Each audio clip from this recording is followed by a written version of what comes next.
CWC member రఘువీరారెడ్డిపై Peddireddy Ramachandra Reddy చేసిన వ్యాఖ్యలు వెనక్కి తీసుకోవాలన్నారు మాజీ ఎమ్మెల్యే సుధాకర్. పదవుల కోసం ఏనాడు రఘువీరారెడ్డి పాటుపడలేదని అన్నారు. ఇక రాహుల్ గాంధీకి అవమానం జరిగిందని, అందుకే రఘువీర మళ్లీ రాజకీయాల్లోకి ఎంట్రీ ఇచ్చారని స్పష్టం చేశారు. రఘువీర ప్రజలకు చేసిన సేవను గురించి పదవులు వచ్చాయని ఆయన తెలిపారు. ఎవరైనా సందేహాలుంటే సుప్రీంకోర్టు జడ్జితో అయినా సరే ఎంక్వైరీ చేయించండి అంటూ మాజీ ఎమ్మెల్యే సుధాకర్ సవాల్ విసిరారు.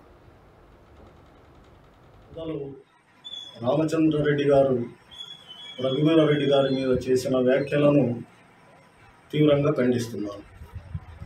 రాజకీయ కాంక్ష అనేది పెద్దిరెడ్డి రామచంద్రారెడ్డి గారికి ఉంది, కానీ దానికి ఉదాహరణ కూడా నేను చెప్పగలను. వాళ్ళ ఇంట్లోనే ముగ్గురు పదవి అనుభవిస్తున్నారు, తమ్ముడు, కొడుకు, తనకు.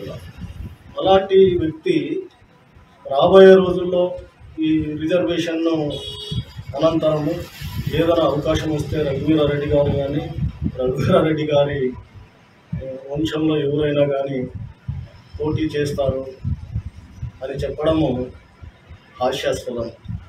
రాహుల్ గాంధీ గారికి అవమానం జరిగింది కాబట్టి తిరిగి రాజకీయంలో యాక్టివ్ కావడం జరిగింది. తర్వాత పదవులు ఆయన పదవి వ్యామోహం ఉన్న వ్యక్తి కాదు.